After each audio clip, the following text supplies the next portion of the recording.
Oh, just got to have a quick wee. Oh, I find that as well. It's all right, so I've got plenty of bottles and things to urinate in, so I'm well organised. But this water just passes through me. I feel I'm going through a semi-detox. So although I ask it to turn into the medicinal compound, I'm just going to stand up. You won't see a damn thing. That's my apron. Oh, which is a different thing you've never seen, my striped apron. Now, it is 1 o'clock in the morning. It's Friday. You get me, let's face it. It's the weekend, but I'm only going to do this. I can have all the music I want through my headphones. So I don't need to, well, even women appreciate this. When you want to go and you go, it's just, yeah. I'll have some more of that. Same as if you want to have crap. It's not the same. Well, it can be, yeah, because if you want to have a crap and you're shall we say, not near a toilet, which has happened to me quite a few times, especially when I'm driving my car, and when you find a safe place to have a crap, that's a relief. Bodies, eh? Right. Well, I don't. That sounds a bit dramatic. Hello, this might be the last video. I don't know. We'll see. Because, well, I've just come to loggerheads, kiddies. I mean, let's just review it yourself. I've only been doing this 4 days or 5 days. I can check that. Admittedly, there is this possibility of a 7-day delay, so I'll give that. I haven't checked how long have I been doing this appeal and Maddie's and all the rest. But the reality is, fuck all has actually contributed. Now, I could get really wound up and bring in the anger, but actually that's good, because it's brought some fantastic ministry through. I mean, the stuff about the Findorn Foundation, all in the spirit, but see that anger. Because basically I'm cutting my nose to think with space, but am I? It came through that Eileen Caddy, she's probably passed her life, but she would have written a will, and she is the true founder of the Findorn Foundation, not Peter Caddy. And also, she should be considered the true, back to Thailand, Bangkok or Chiang Mai. No, neither. 2 places I know in Thailand. Nakhon, Sawan, which is called the province of the temples. I know the head monk of Nakhon Sawan. So it's like in this country, so there's a town called Nakhon Sawan, but there's a whole province called Nakhon Sawan, and he is that head. So he's like a bishop, I suppose. And we met, and that's very symbolic. And we talked about me perhaps starting an English school. So he knew what was on my heart. I wanted to stay, but I needed justification. He's written me a personal letter, all in Thai, but I had it laminated, and that'd get me a visa just like that. Because in Thailand, the monks are it. They're the authority, not the politicians. And if he said, I want this man to stay, and he's going to possibly stay here permanently, that would open up the doors. I'd still have to have a visa, technically, and I'd still have to prove, oh no, I was going to be just given rice. Yeah. So I don't know whether marriage, he wouldn't have a problem with the computers. He's got his own computer, sussed him. So very simple, but he's all online, right? Doesn't speak very good English, and I had this when I met him, an amazing thing. We were just brought together, divine providence. Only I can describe that. I was on my little scooter, riding out of Nakhon Sawan town, and the road just disappeared, and it ended up 2 little tracks, one left, one right, and they weren't roads. You could just get through on a motorbike. but you know what I mean? And I chose the right one, yeah. Amazing journey, cranes and birds were flying up because it was just that. And they were quite used to the sound of motorbikes, but amazing experience. Imagine these white cranes flying up and all these birds, because it was just right through fields, basically. And then it did open up into a bit more of a driving road, if you follow me, for motor. You could pass, and there's two bikes could safely pass and that. Then I kept going, and then I ended up coming out onto a main road. Imagine it, so I'm pulling up, and right across the road there's this wat. So of course that's what I did, I was just out exploring. Oh, I'm going to check this out. So I drove across, and there's this market going on, all genuine Thai people. We're talking about country Thai now, and Nakhon Sawan is, it's not many Westerners go to Nakhon Sawan, or they do in a sense, because it's known as the town of temples. Brilliant place, and it's high up in this hill, and it's full of very obviously auspicious temples. So I crossed the road, there's this magic scene. I had 1,000 baht note, right? And I went into this market, and people were, huh? I couldn't change it because this is very low key. If you bought 5 bahts, that sort of ilk, right? But this one woman tuned in, because I did this, I think, okay, the whole people change. And this woman, because Big Vittering is, she's a businesswoman. She had a big belt and money thing, and she could change it. So I did. But what this market was about was to raise funds for the restoration of this wat that had been flooded.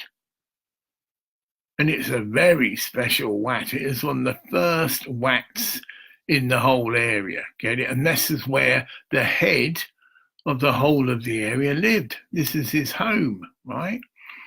So obviously there's some significance there. And I went through the market, and by the time I was doing that, someone had legged it to get him. Westerner, you must come and see. This is, something else, because not the sort of thing a tourist would have gone in. Imagine you're just full of Thai people.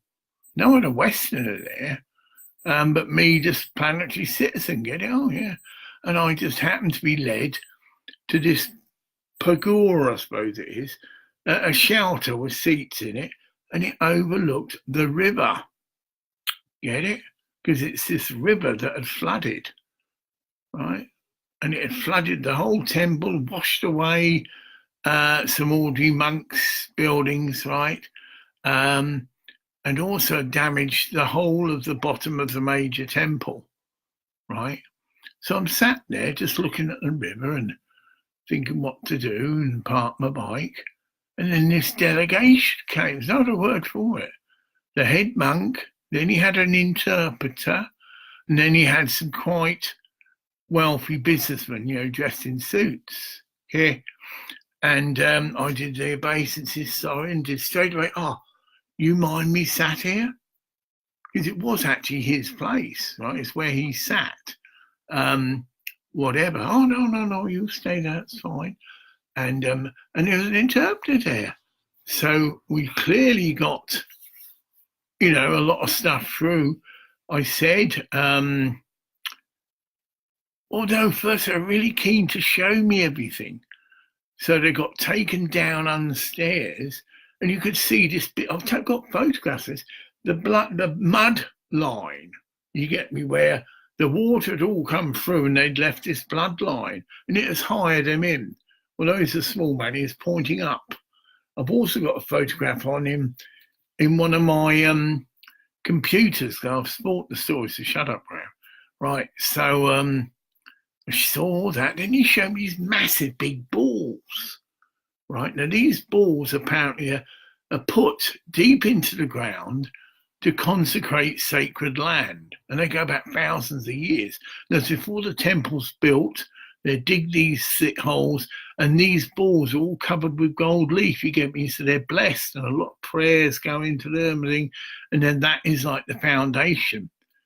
And through the interpreter said that they've recovered all the balls, none were washed away, but a lot of the temple was damaged. And they saved these balls, and you could see them in the grounds of the temple. So I said, yeah, the same grounds, but of the same temple, but they were just a line of them, and they were sort of revered, right? While they're getting it, deciding where to build the new one, right? Because they're the foundation like stones. And this is explained to me by the English guy. And I got very rare permission to go right up to one of these balls. Again, it's down in the cellar. And he said, "Oh no, this is very special, but he say you can do it." So I've got it took photographs, and it's from this and other things. See, that has very special sacred place on the first temples in Buddhism, right? I've made healing mandalas based on that ball. Get it? The energy that ball was carrying. It was the place of one of the first Buddhist temples. Get it? A bit stupidly placed, you could argue, on right near the edge of a river. But even so, that they obviously take guidance on this, like I say, decide where the temple's got to be. But you could say it's karmic again. If it hadn't have been destroyed, and if I hadn't have been sent there to take the photographs, we wouldn't have met. These are very intelligent people, Buddhists, right? He sussed there's some alignment here, and luckily I had an interpreter. If I couldn't speak a word of Thai, and it had just been obeisances and yeah, nice, and could maybe show us a bit, but this is a very meaningful exchange because we're talking about things about, I'd love to come and live here, and this is, interpreter, how could I do it? And I just had this natural ability to teach. Well, it's just English, it's my language. You can see how such an expressive character I am. And I just had 4 kids to start. And I was living with my wife. This is the point, right? Funny point. Jap brought me to Nakhon Sawan. You get me? If I was just a Western turned up there, I had nothing. But Jap came from Nakhon Sawan. And I said to look, I'm fed up of Patong and all the bloody westernised shit. Although I loved Nakhon, because that is again a pure part of Phuket. Again, the beach is all sacred land, and they tolerate only so much. There's no loud, and all this shit. And at night, it's just dead quiet. You get me? Once the sun goes down, it gets dark. It's just a beautiful place, and you see people with torches and all this shit, but there's no raves going on. Okay, right. So back to Nakhon Sawan. We end up going on a tour. I didn't finish the funny bit. I went back to Jap, and she wasn't too impressed. Where you been? I said, I met this, all excited, met this guy, blah, blah, blah, blah, blah, blah. And it might be a way for me to stay in Thailand, because that's what we were looking for, you see. And I said, I can teach English. He's told me that he can set a school up in this famous Wat, get me, and that local people, farmers, will pay to have their child. It's like having, 1-to-1. I'm better than most. Well, look at it, just think it through. Get it? I'm a spiritually realised master, and I'm given the job to teach children English. Imagine how resourceful I could be. And if I had the books, and she said, government to pay for that. Because it's a project, isn't it? To teach children. That the king would personally subsidise it. And other such projects, but yeah. And he even said this be big publicity. I said, wow, you're quite unique. English teacher coming here, a clear Buddhist, which I was, right? And this is a bit prepared to just live as a Buddhist monk. Okay? Well, I would have done. She said, you won't be cutting the poor. We won't be able to pay you money, but we'll pay you in rice. You're not going to starve. And he said, don't worry, the local village women will look after all, not like that, but all your washing and all this shite, because I was going to be a seller. No, that was brought in a bit. He did want me to be a celibate monk. This is the funny bit. So, of course, that's what Jen wanted to do. She came, we came back, of course, the next day, and I brought her, because this is possibly going to be our life-changing thing, you see. And the head monk met her and all this and whatever.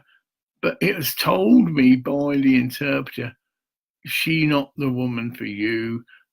She's not interested in living simply, get it? She likes Western things. And but we can find you a good wife who would be prepared to live like that. See, just rice and, well, a country girl, basically. She was a country girl, but she'd now been glamorized by city life. If you go to Patong, you know what I'm on about. She was a very sexy lady, and she could have had any man, and was. But she also was savvy, you see. She didn't just go for the simple peasant girls, was it? 1,000 a bum bum. I won't say that, yeah.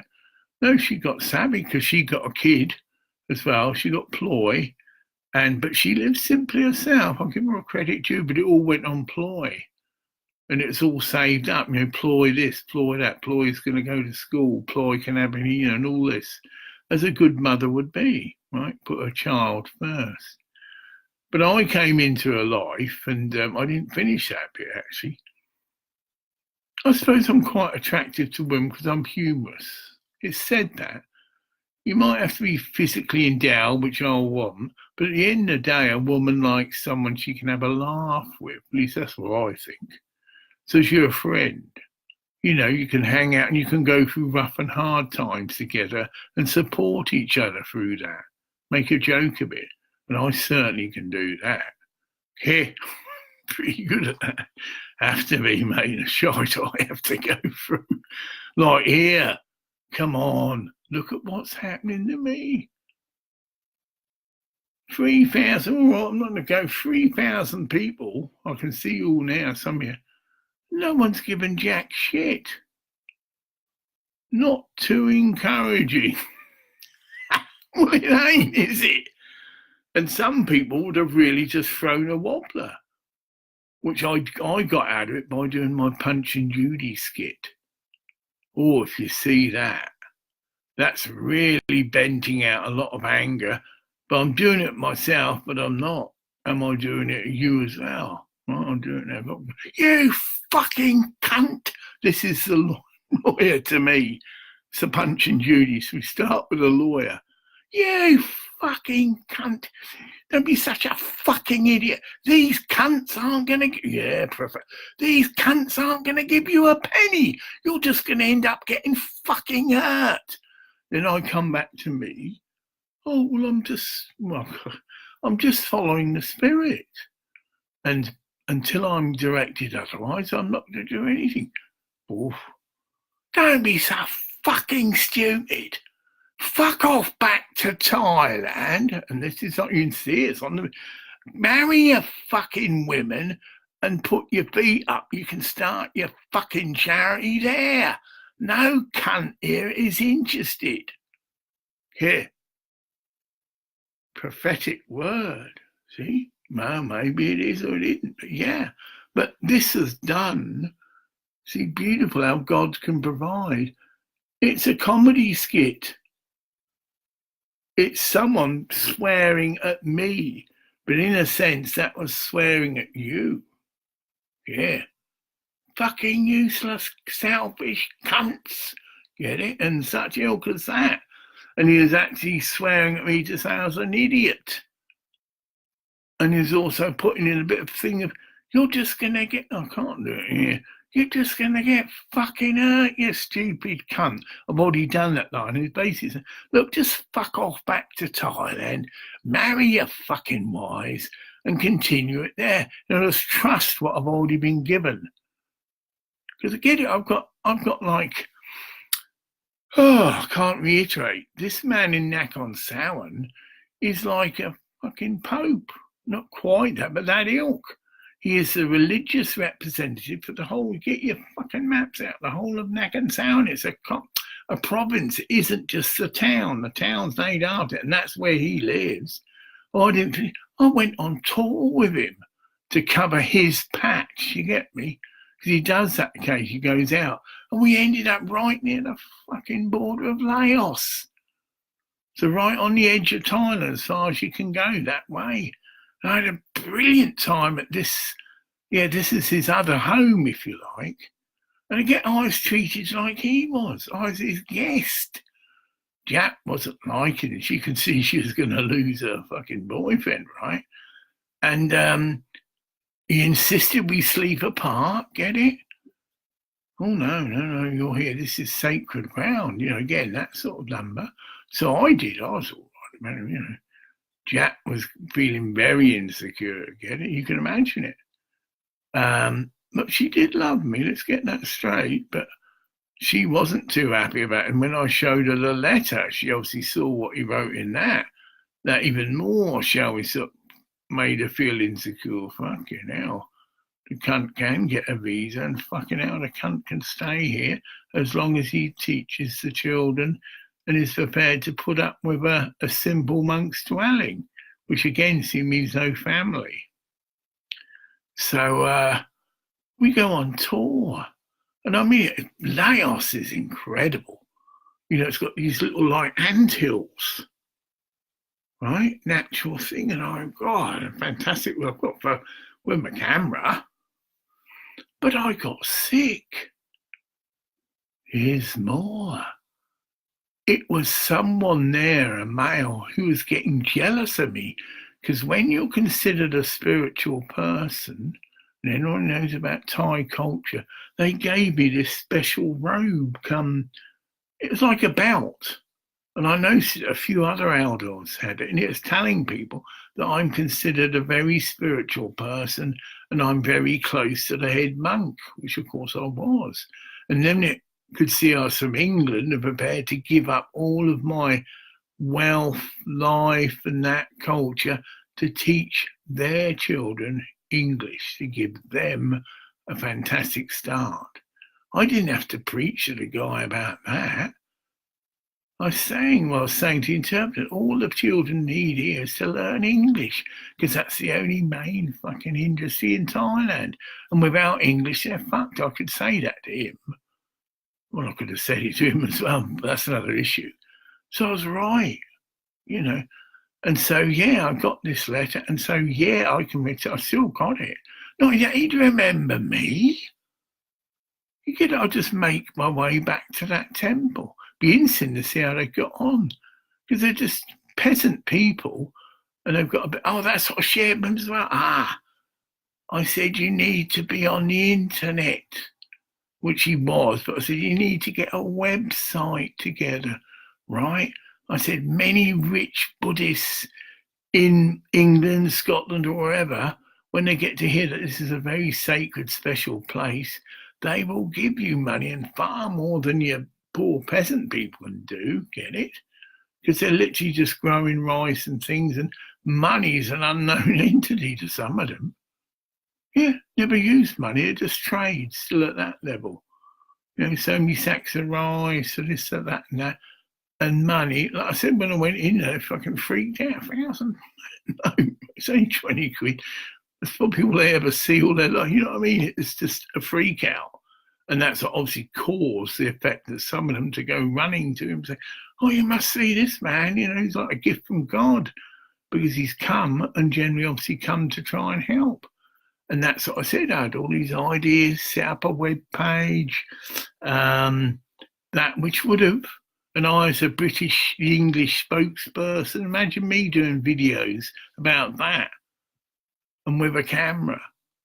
After I got genned up, this is one of the most sacred sites in the whole of Thailand. This is one of the first temples ever built, right? So if you're a Buddhist of any degree, it would have become a place of pilgrimage. So people would just be flocking there like they do to the other. But because they're a Buddhist, it would be, one place to make for. Get it? Not the Nakhon Sawan town, which has plenty of temples. And they're nice, but this is something special because it had been destroyed in a flood. And this is interesting. A lot of the local people, because this had happened, because it was all over Thailand, actually, the flood wasn't just there. They'd lost their faith in Buddhism. Get it? So that's their natural faith. And then and this is what happened.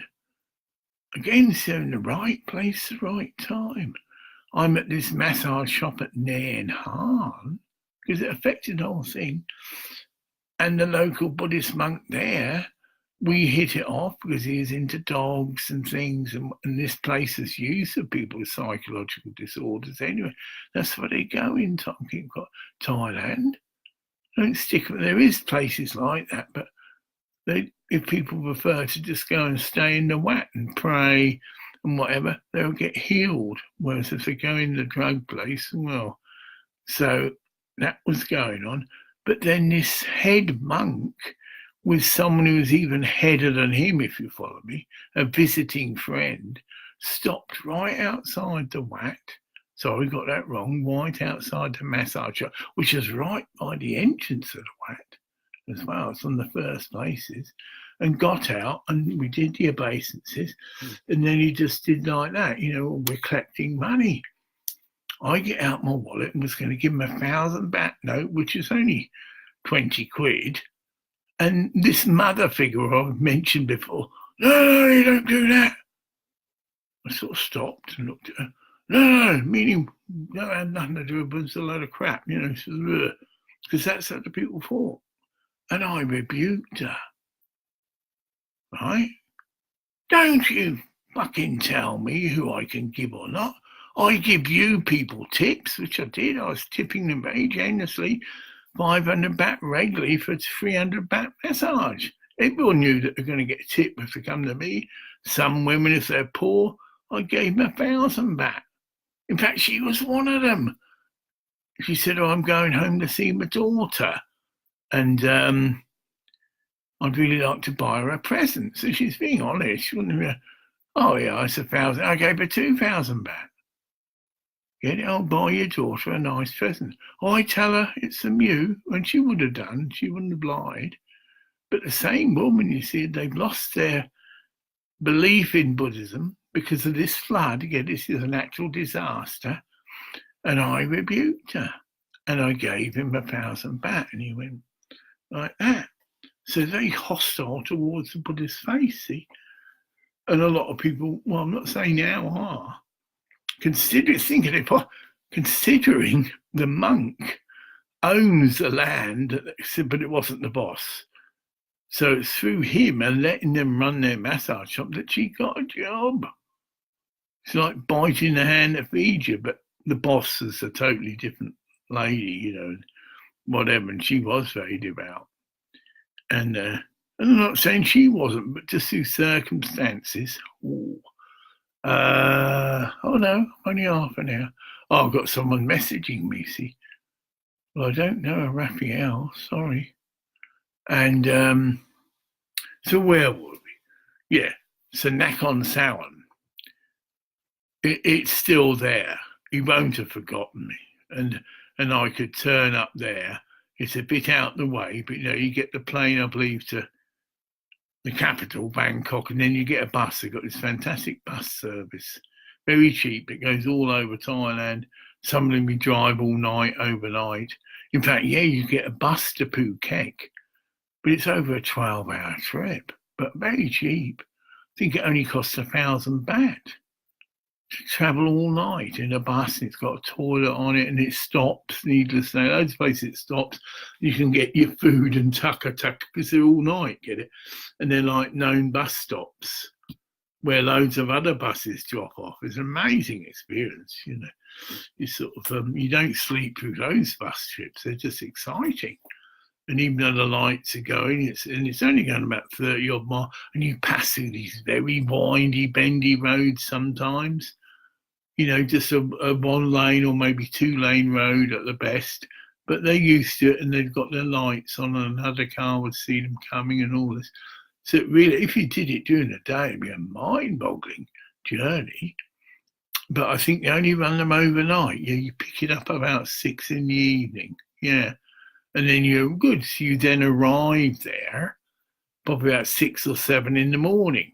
So you've got because then it doesn't end there. You get to Bangkok, because that's where the major thing. Then you have to get another smaller bus to take you to Nakhon Sawan.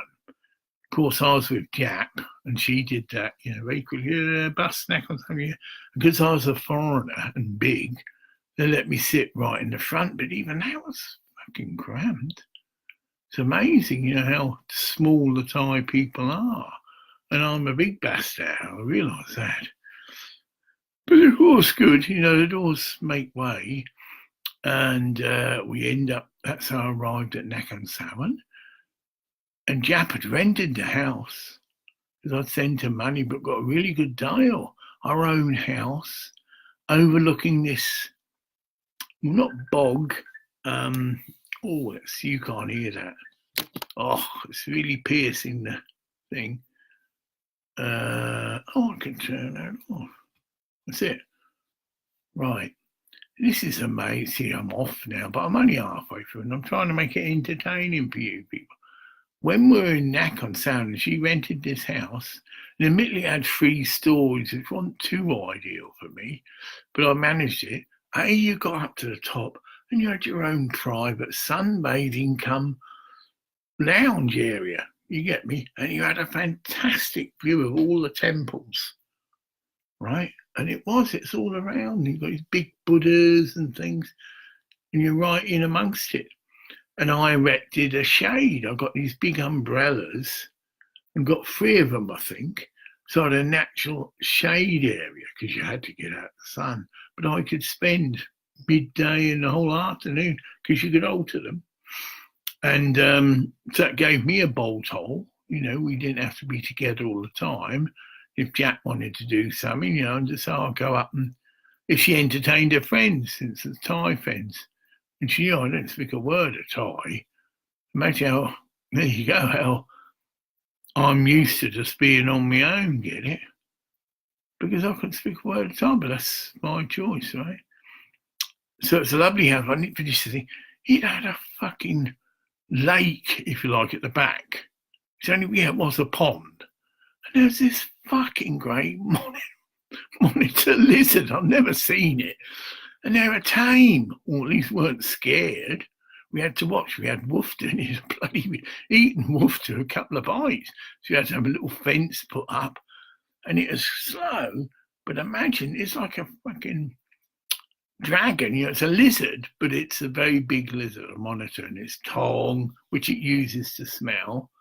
But it could sense we're there, but it wasn't going to run away. She said she used the time and beat. First time I met her, yeah, Beastie. I said, what? Beastie, come here. And I looked, I couldn't see it. And then it fucking stuck his head up because it can go underwater. Fucking hell. And I think we had about 3 in there. Yeah. And I wouldn't want to go walking about in there. Ooh. But apparently they don't attack humans too often, but obviously they're territorial. So it's magic. I had birds in my back garden, water birds as well that you wouldn't get normally flying about, but because of the water, that was their habitat. Cranes, crakes, things like moorhens and things that are a bit different and far more beautiful than the sort of water birds you've got in this country, right? So I was in love with this place. This was as near as paradise I could think. But then when I met this guy, it provided the final bit of the jigsaw, didn't it? Well, this is a means for you to earn your livelihood and definitely not worry about a visa again. But it entailed me and Jap splitting up. Oh, no. Had we got married? Yeah. It'd have been a different story, but it's very strict. Oh, no, you can't sleep together if you're not. Although that happens in Thailand, but this is a fucking whack, get it? And, she obviously decided not to want to do that. So, of course, that was sort of the end of our relationship, really, although it wasn't, because I didn't do it. I had to fly back. But I had that as an option to come back to, because I had the letter, I kept that. In fact, I nagged him for it, actually, because I realised that's good. And, he did it.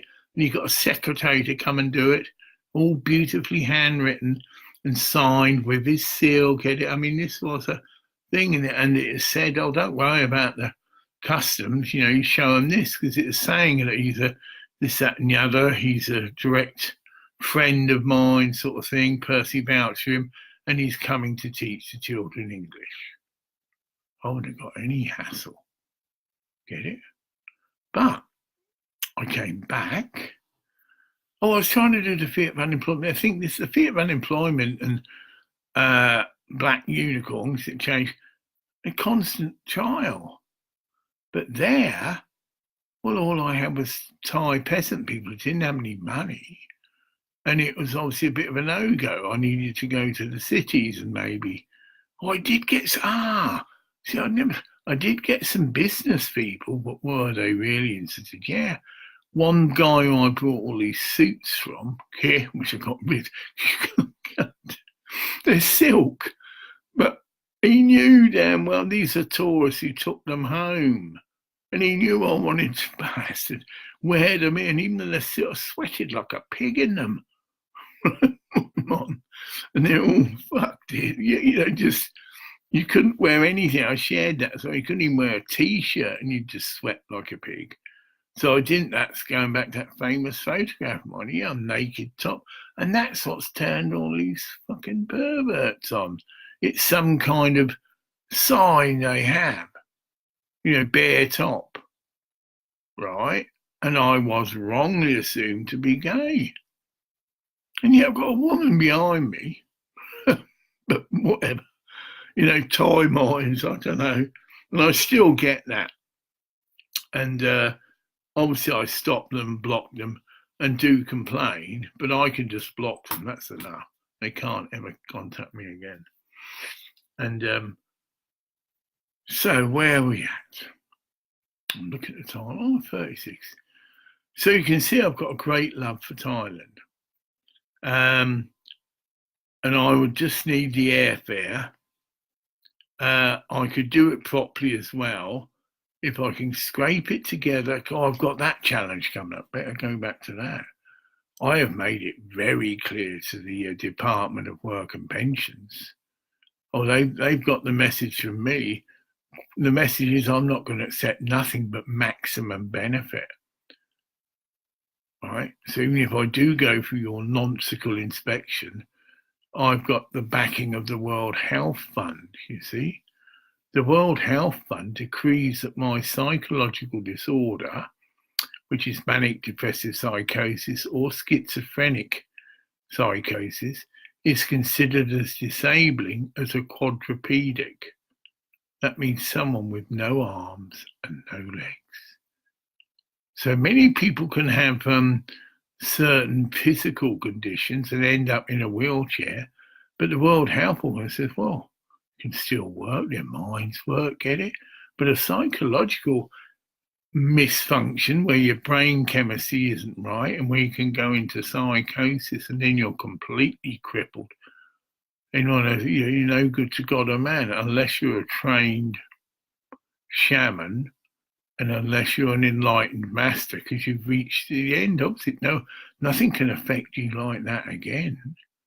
Because you've technically been through every single experience that a man can go through, and a woman. That is enlightenment, right? But I won't make a big thing of that to them. And I'm not going on that ground. You get me? If they try and trick me by saying, well, Graham, you seem quite lucid. I said, well, loads of manic depressives are lucid. They have periods of depression and periods of mania. We're in both experience. Part of the depressive mode, they're not. In the depressive mode, you just can't see the sun for the shine, sort of thing. You've got no energy about you, and there's no hope for anything. But I don't get like that. Oh yeah, that was left behind years ago, because I adopted the attitude that I'm responsible for my illness. And I've put that in one of my major DVDs, 1 in 100, saying, it's a major turnaround in any person's recovery when they can fully and completely accept that they've caused their condition. And you can take it from any angle. reincarnation means in previous lives you've done something to deserve to contract this illness. And this illness is just like anything else, a test for you to learn and grow from. And if you take that attitude, as well as taking responsibility for it, you don't spend all your life, it's the drugs I take, what's my mother that abused me when I was young and all this shit. It might have been part of it, but it's not the cause. Because you have caused it. You have attracted these experiences into your life, who your parents were, all this shit. And so when you grow up, literally grow up, and accept your responsibility for your conditions in life, then you can move forward. And if you don't, you're stuck.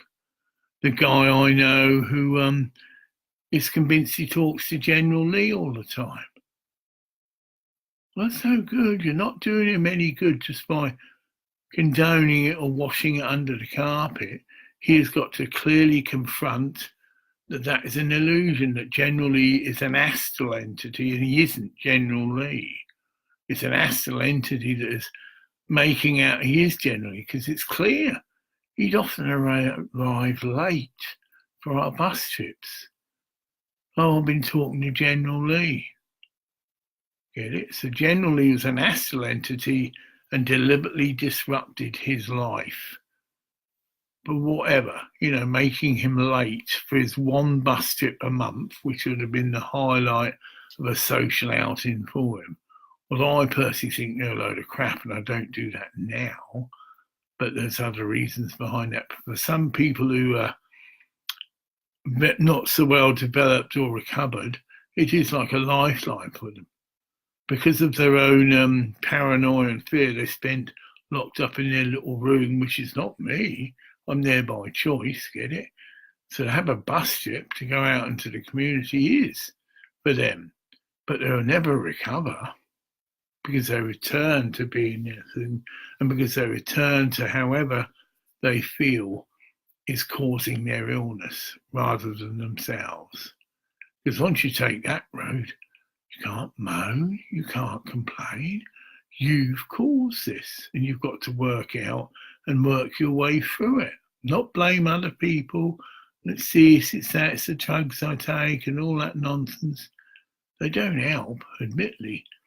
But if you've got things like pyramids now, put any medication you're on under a pyramid and purify it and neutralise it.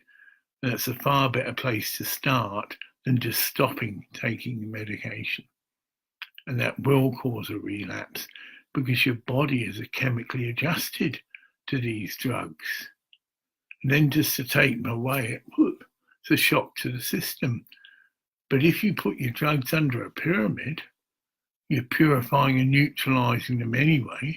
There's any possible harmful substance within them is neutralised, and then you just slowly wean yourself off. And you can do this in certain places that are supervised by doctors. Solario does this sort of thing. So you can go there and you'll be weaned off your drugs, and you'll take natural herbal, well, mainly vitamin C actually, and you will get weaned off and you will recover. And they've also got places that do the same thing if you have diabetes.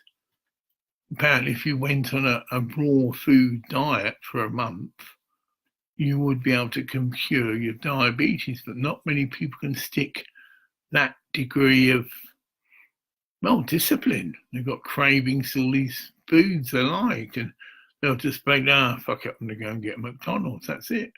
And then they have to leave the program. It takes quite a bit of determination to do that.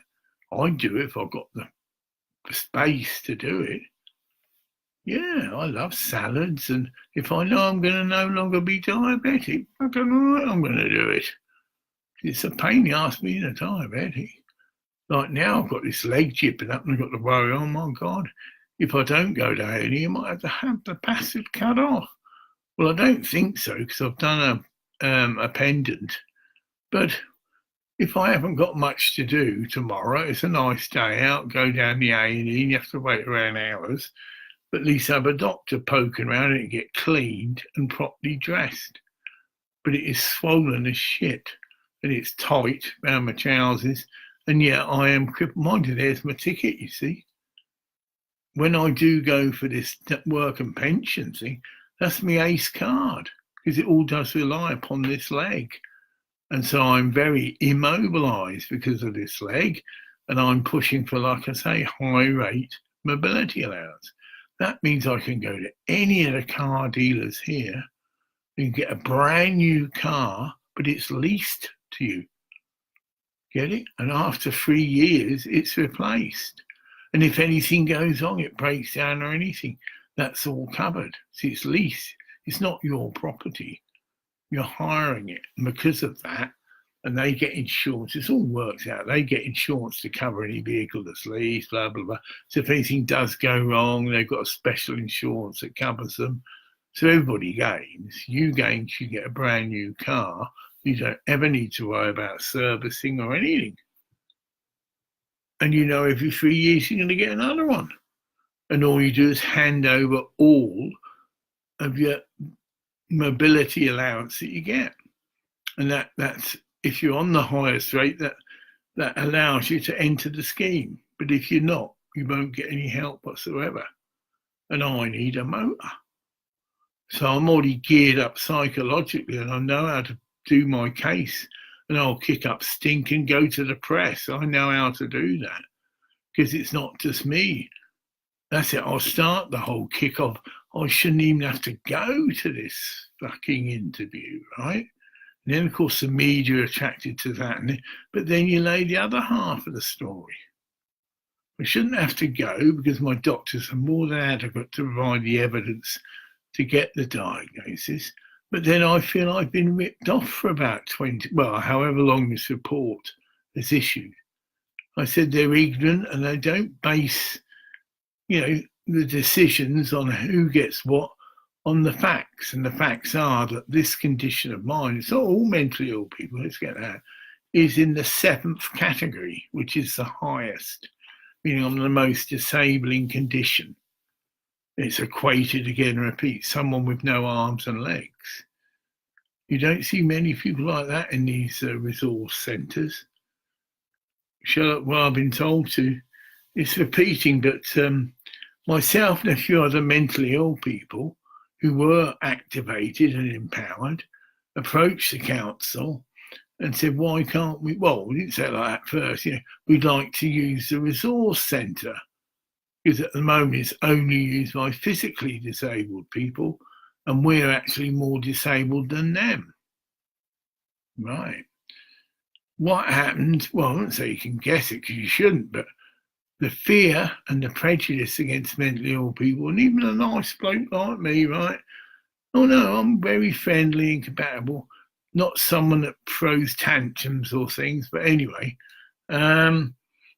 they decided themselves they didn't want us, and they made this arrogant decision. You've got different needs than us. Once said like that, what a load of bollocks. I need company.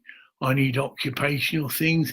I need to get a nice warm meal down my stomach because it had its own built-in cafeteria, and you've got subsidised meals, and you've got the socialisation compact, and there's various interesting activities you can participate in. Whew.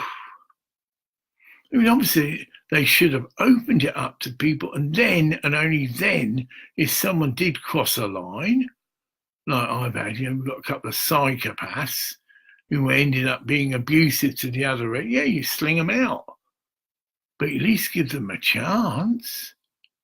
Yeah, and at least 50% of the places should go to us. Fairest. We're in category 7, and most of them were well down the scale. Repeat, if you were in a wheelchair, you can still get a job. Many office workers are in wheelchairs, but someone with schizophrenic or psychotic thing can think about trying to get a job because of the fear and the paranoia. Oh, yes, I see. So I notice you haven't had a job for 10 years. Yeah. Why is that? Oh, I'm a psychiatric patient and I've only just got weaned off my drugs. and but I've been told I shouldn't have another relapse. Can you blame an employer who's got a choice for someone who's to be normal and balanced and someone who's likely to go off and lose the plot? And all the imagination they've got about people being violent, well, that is nonsense, but even so. And yet we're still treated like shit.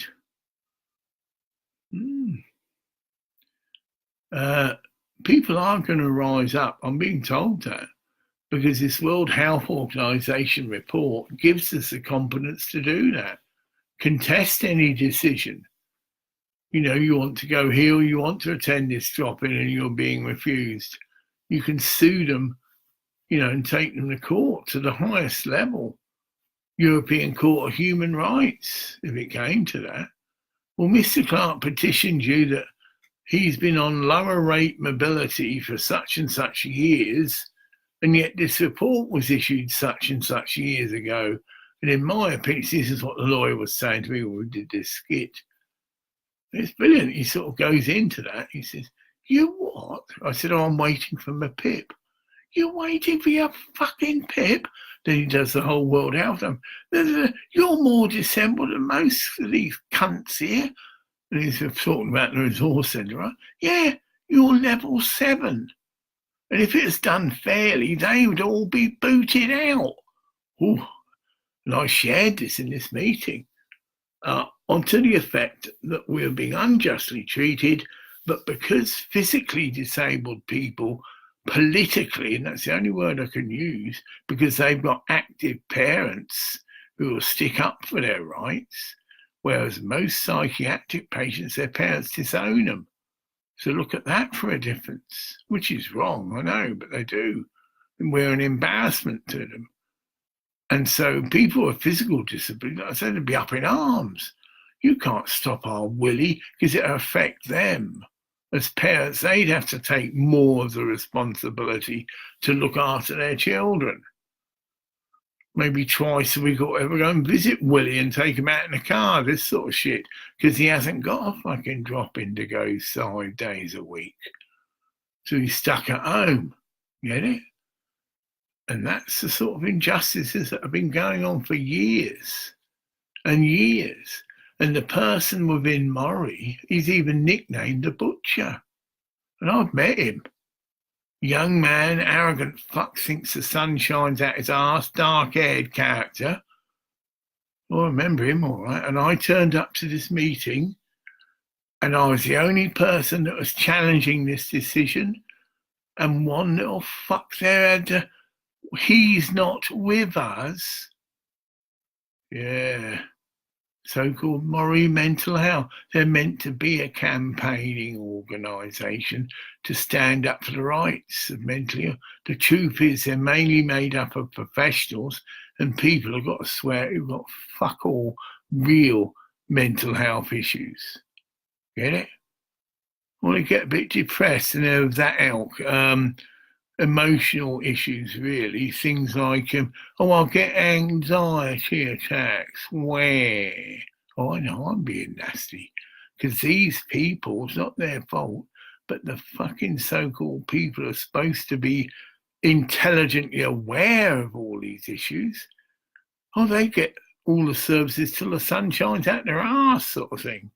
But we who have the really serious medical conditions, get it, level 7, psychotic or potentially psychotic, get fuck all. Because we, most of us, haven't got relatives to stick up for our rights. That's a classic scenario. And we generally have low self-esteem because we haven't been able to work. But occasions we are lucid and people don't understand that. Oh, it's fuck all right. I had this myself. Went for an assessment for DLA, was fairly lucid and able to present myself in an intelligent way, and I was refused. Yeah, no questions about, I see, you've had psychotic episodes in. And I goes, oh yeah, I've been sectioned 4 times. That says it all, right? Shouldn't have to say any more. Oh, I see, you've got the record of your secretary. That's it. No, this is just bullshit. And some arrogant fuck on my panel, he was a doctor, obviously, just didn't like me because I came across as a waster motorcyclist. I had a leather coat on, get it? And he just put me in a bag. He's a waster. He's just screwing money out of the system. So basically, he was refusing me benefits that I was totally entitled to. But I stuck my guns, and after several appeals, got the response that I should have had. It took 2.5 years, and that's not rare, that's common. And again, you see a lot of people just give up after the first couple of tribunals to think, nah, they're not going to fucking give me the money. Whereas believing in yourself, no, you're being unjustly treated, and you've got to just stick to your guns. And eventually, you will win. There will be people that come on your panel that do have a true understanding of your condition, do appreciate that if you're someone with psychosis some of the time, yeah, you deserve all the fucking help you can get. Because it's not a bowl of laughs. It's a great spiritual, teaching tool. But most people don't even accept they're a spirit. So they won't see it that way. They'll just see it as, I have these awful hallucinations, I'm shit scared, I'm petrified that an episode will come again, so I take all these nasty drugs, which I'm sure it won't ever happen again, but it still does actually. But that's neither here nor there, because if you're meant to go into psychosis, it goes beyond the physical level. You know what I mean? It's hard to, well, that should really explain it. So it's not a physical occurrence in your life.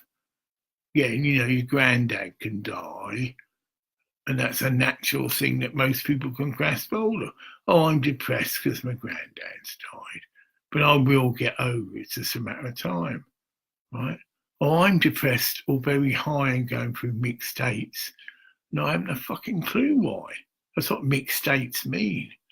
It's symptoms of mania and depression. And in that state, it's often the state where people commit suicide. Oh, we haven't gone into that factor. Yes, people with schizophrenia and manic depression have the highest suicide rate. In other words, the person weighs up, quote, what sort of fucking life am I going to have? Can't get married.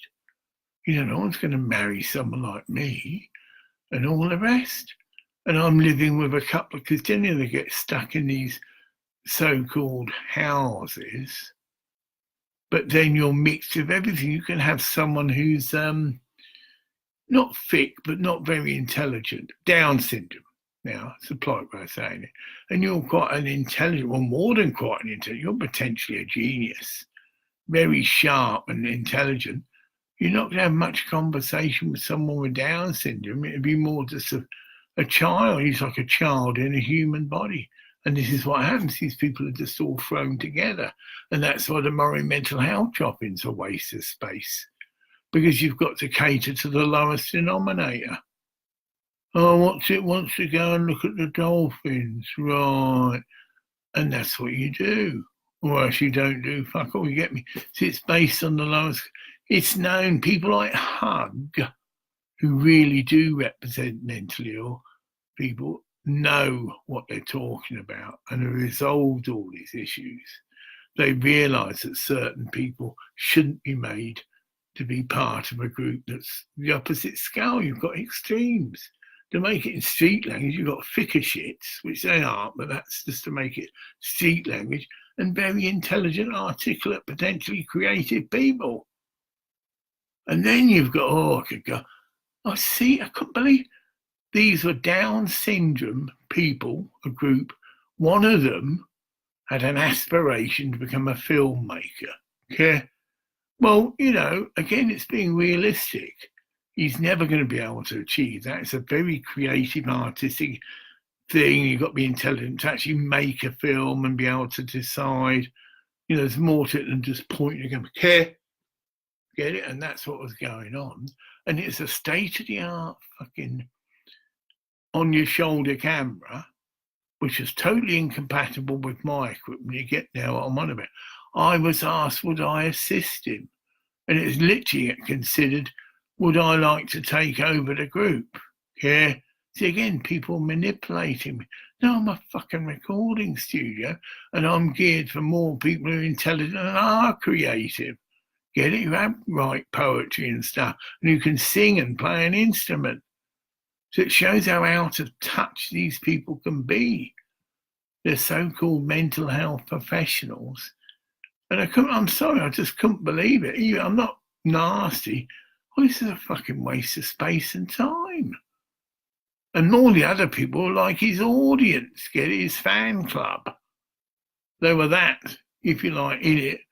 And that was it. And that justified it, you see, because 20 people in this group can then justify so many £1,000 being spent on this camera, but they were just his audience. So they weren't really being, but watch, I can hear people fucking it's 2 in the morning.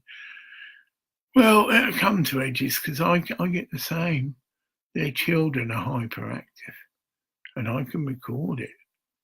I mean, I don't know what's the situation there. They've either got some kind of soundproof room that they're just chucked in, but when they're clunking about, it comes all the way through. It's like they're stomping above there, but they're not. But you know, when you stamp snowboards and they're running around, that is sort of noise carries. Whereas I'm just speaking, but if you're actually stamping your feet on the floorboards, yeah, it does carry, and I hear it. I've got sort of used to it, but if I wanted to actually do some serious meditation work, I'd be fucked. Although with mindfulness, you're taught that you can incorporate any external, and I've done it. You know, we used to go to this church in Inverness, and I was doing a mindfulness course, and we'd have the pigeons come.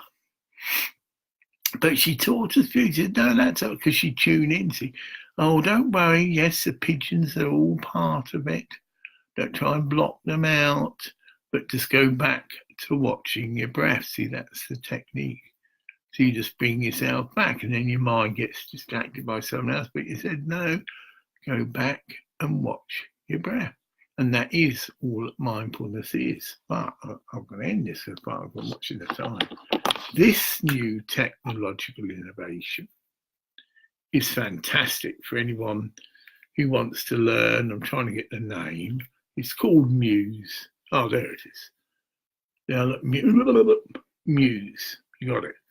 Very distinct. £200. But with that, you get a proper biofeedback system. See them sensors?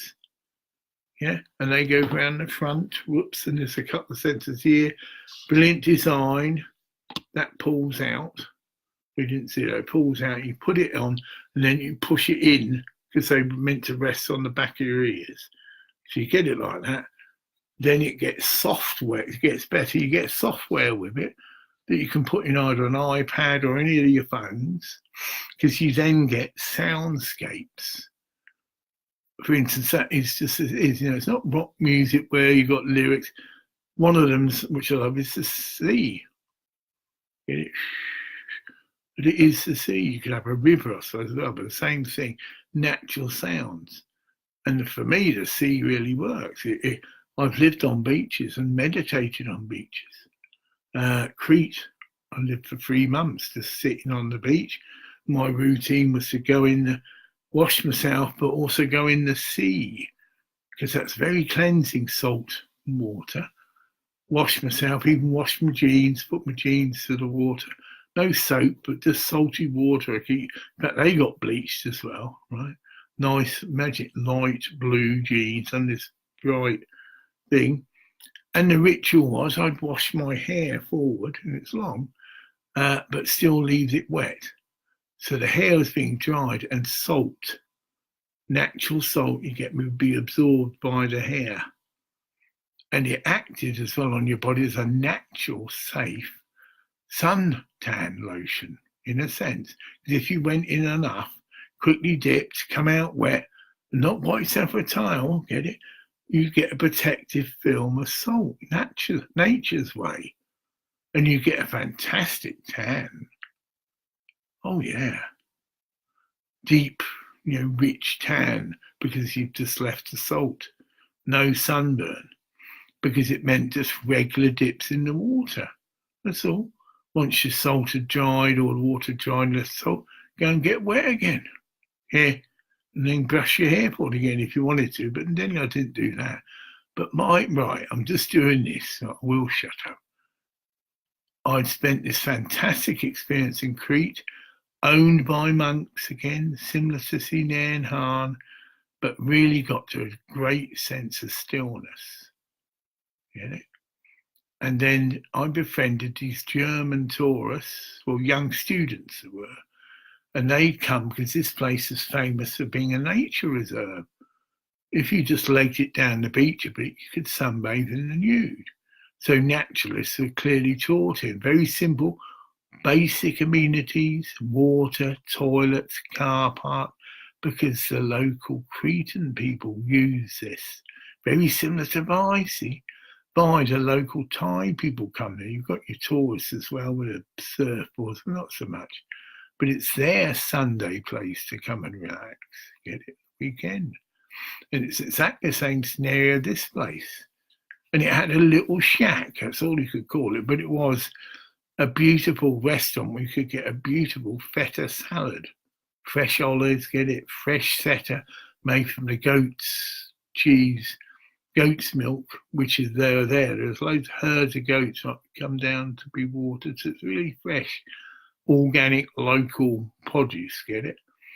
And you could get a salad for next to nothing, and that would fill you up, because you've got cheese for protein and tomatoes all fresh as oof. And anyway, my visa ran out, but again, perfect timing, God provides. These German students took a shine to me. I didn't realise it. I mean, I was a stunningly attractive man. If you went out with me to the pub, you'd have girls flocking around you, or me like flies. Stunningly blonde, of course they're into all that, dark thing and blue eyes. And I was a man in my prime, and the tan as well was just whoom. And so, of course, they invited me to come back to Germany with them. I was the sort of talk of the town. It was. We went to parties, and it's just over me because they filmed it, right? And I was naked, and they got off with that, my little penis dangling, and the women go, ooh, But I'd just walk about naked when there wasn't people about or no one would mind. You get me at the evening when all the tourists, if there were there, had gone, yeah. There wasn't sort of that, and you'd walk around the campfires, I'd be stark naked, yeah. It's me. This is what this place is about, and it was, actually. And it attracted people. You didn't want to have discotheques or anything. You'd have families coming with kids. Family people, not single hippie-like characters. And I got known as the Prime Minister of Vai, because what was going on was people would come with loads of money, and they'd just buy pots and pans and all the rest of it, come for a weekend and then fuck off and leave it all behind. Even tents, you wouldn't believe everything because they're so rich. Of course, I gathered it in and rescued it, and I was a place where people could come and trade for things. If you got this and that, and I generally have it, all the sort of practical things you can think of. And what did I take for trade? Food. Yeah. Oh, that's a nice pan. Well, 2 dinners or whatever, so they invite me to the campfire and I'd eat their food, whatever they're cooking. Then you get these bloody young people come along who are fishermen, spear gunners, right? And there's this big, about a moray eel, fucking big eel, could feed about 20 people, big bastard. And occasionally you get one of them come in. Of course, they weren't going to pig it all themselves. They couldn't. A fucking big eel. And of course, who had the pans to cook it in? Get it? And so sometimes it'd just be hire. See, I don't want to buy a pan. Same thing. I don't want to buy a pan, but or hire it. You can have a meal, all you can eat, and also some money. Money? Yeah. I get money. Yeah, you got money. And this is all part of my trial, you see. I did what you call of deliberately putting myself penniless, signed off the dole, and then went to a foreign country and just lived by my wits. Well, that was, I got a perfect setup. I became like a little businessman. I hired or sold stuff that people had left behind. It's only because I've been there so long, you see, and whenever people left, I looked amazed what they left behind, sleeping bag, everything. So then that's it. Someone came and they were short of a sleeping bag. Oh, I've got one here. They'd either rent it or take it because it's fantastic little setup. That's what I got known. I think it wasn't the Prime Minister, but something like that. I was the man to see. That's it. People have gotten that famous. Oh, check out the guy. Oh, very distinct, privacy, blonde hair, brilliant tan. You'll suss him and long hair. So people did. I'd just be sat there on the beach, me and my own business. And are you Graham? I think I went under that name. Yes, I am. Well, can you help us? We were told you can probably sell us a this, that, and the other, 10, fucking whatever. Yeah, I can actually. So I was very well looked after. You get me? And then it's better. I'm going to clear it up. The German people befriended me, and I got a lift all the way in a Mercedes Benz. Isn't that a funny twist? Because I've been offered a Mercedes Benz. They are brilliant car. You can sleep in them. The front seats, this is the old type, fold right back as I did, and you could sleep. You've got a bed. Brilliant for travelling in. And these German people took me all the way back to Germany, and they were a commune. And he offered me a job. So I could technically stay there quite a while. It wasn't just a couple of days and get your plane and go home. I then looked into Germany. It's a place called Lembeck, right by the Dutch border. So you can, of course, guess what these people regularly did? Nip over to Holland, and they got all the best quality hash you could get. I know there were customs. They weren't that strict, come on. And so we had an excellent supply of excellent hashish. And this is what I noticed about German people. They eat meat, but a lot of it. They think nothing of getting a whole fucking rack, which is like the backbone of it might have been a pig, but whatever. So this is like what chops come from, but the whole thing, and they just eat that. No fucking vegetables, like we are different cultures, so you might have a bit of salad, and that's how they eat meat. I say very wealthy people, or standard of living compared to us, where we would have meat, potatoes, and all this to stretch out. We'd only have a little bit of meat. And they'd have cold meat, really into them. All these sausages, and they'd go down to butchers and pick out this, that, and the other, about 6 of different sausages, we've got to have some of that and that, because they were like gourmets, yeah, because that's the way they're brought up. And of course, what an experience. Fucking hell. And I said the first time we got this big rack out, I said, where's the potato, and it wasn't this fucking big rack, and that was it. No one went hungry in that commune. And I obviously put a bit of on because it's eating all that protein and meat.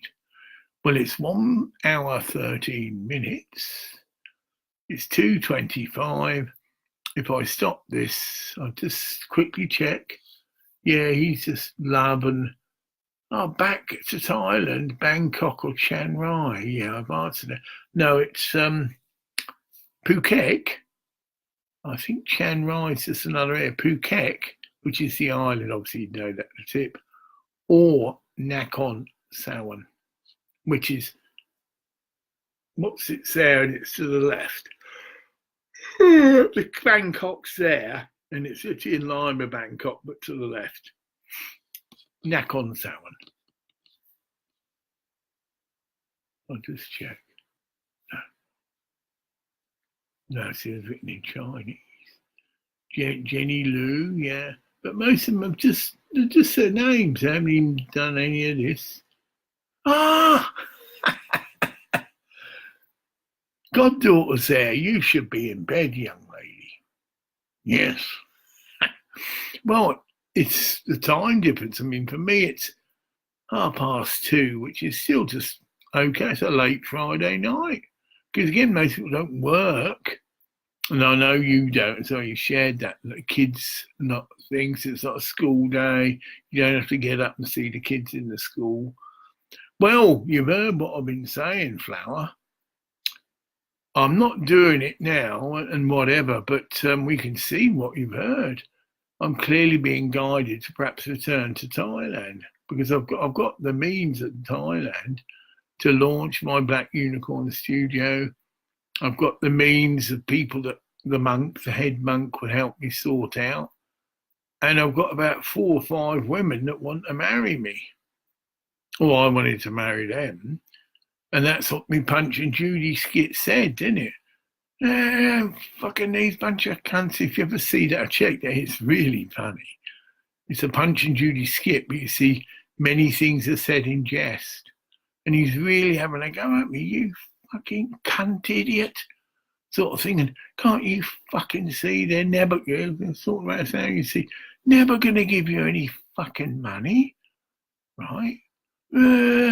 You'll just get hurt, Graham, which would be obviously after 6 or 7 days, and still no one's given me anything. You're bound to think, I'm speaking to you, right, Matty, if you're still there. Yeah, best of the world. You just face up to reality. Mind you, this could all be a big emotional wind-up, because there's one thing that still the reason, explanation. There's a 7-day, Matty, delay. So someone donates some money, and then it takes 7 days for that money to be processed before it's actually put into my account. Yeah, it's put into another account. They deduct the various taxes. They do that for you, and then it will be moved from that account to actually my account. Well, that's my money, or our money. You get me a bit off, but it's a good 7 days. You could, you're waving. Well, it'd be too. Did you get your Samsung, or isn't really? Again, the time difference is 2 o'clock here, but it should be later. No, you're not, because you can just put in the comment box. Because it's her birthday today. Yeah. Well, I've done everything I can do, Flower. I sent you the Samsung. You could go to the post office. It's worth you doing that and just say, I can tell you when it's posted. If I look here. I've got a tracking thing, but I've got to find the right one. Hold on. No, that's the last money I sent you. But I've got a special receipt, and it's just for the postage, you see, of that parcel. And I can do that, not now. No. Oh, that's it. Wait, this is it. This is the receipt, and I can tell you when it's posted. Well, the 17th. Yeah, posting date was the 17th. And we're what? See. Oh, 17th. It's 7 days ago, Flower. Could be. Because it's airmail. And I've got a thing in where I can track it. But this tracking number is only while it's still in my country. So I can tell you when it flew out. But then what it happens is it's got to get all the way. But if you go to the post office, Flower, they will tell you all parcels from England to get here is roughly 10 hours, 10 days, sorry. But I did my best, and just through circumstances, Flower, I see it as karmic, you see. Everything's a reason. I was literally made skint. I had to go to the bank and I had to pay back 40 quid because I always have some cash, and I've got, well, I'm all right. I mean, I might add I'm okay. Well, I'll show you. I've still got till I get money again. It's actually a Tuesday from here. So we're now Friday. Yes, you've got Saturday, Sunday, Monday, Tuesday. This is actually only 4 days away. That's because I've been scraping and thing, and I've got quite a, I'm all right. My God, 10, 25 pounds, well, more than all right, 25 pounds. Not that I mean any unexpected bills to last me 4 days. That's over £5 English a day. Oh no, that isn't that good, yeah. Fucking hell, yeah. I can spend flour £8.50 on the one meal I have, and it's pretty basic. Soup and roll, and then a big sandwich with a salad. But it fills me. But that's £8.50. 4 eights, you see, that's 32 quid. Woo! I've got that. I've actually got 25 today, but I've already done that. You see, today, instead of having my lovely soup and roll and all that, which I really like, I only spent. I got one of these. Oh, you might have it. It's a place where you can get fresh rolls, filled rolls. Come to me. They're famous all over the world. So it's fresh rolls that are baked in the shop, and then the filling's all fresh, and you can have salad, and they're also put it under a grill, so you've got cheese. Come to me. But I'm pretty sure you'd have this in, we might not have it in the Philippines, but anyway. But they're only £3.50. In fact, under £3, but you only get a little 6-inch one. But I could survive on that. I've got bread, I've got loads of eggs. I love eggs, and they're a very cheap source of protein and filling it up. In fact, I love egg and tomato sandwiches. White bread, butter as well. Butter's important. Butter, eggs boiled very quickly, and then I've got a slicer, so you can spread the egg out and then just slice the tomato and then a little bit of salt, because that brings out the flavour. I generally have 2 sandwiches, so that's only 2 eggs, 1 egg per sandwich. But if I'm hungry, I can have 3. I've got the eggs, no problem, and the tomatoes and the bread, so I'm not going to starve. I know how to survive live on nothing. I have actually one time. That was really bad. I'm not there. I've lived off cabbages. Literally. Lovely. You get bored of it a while, but boiled and in the soup, the cabbage is all sliced up fine, so it becomes like a big soup. Maybe bung a bit of rice in there to give it a bit of body or whatever, but it's the spices you put in. Black pepper, blue. Oh no, a bit about cooking flour. You have to if you're single.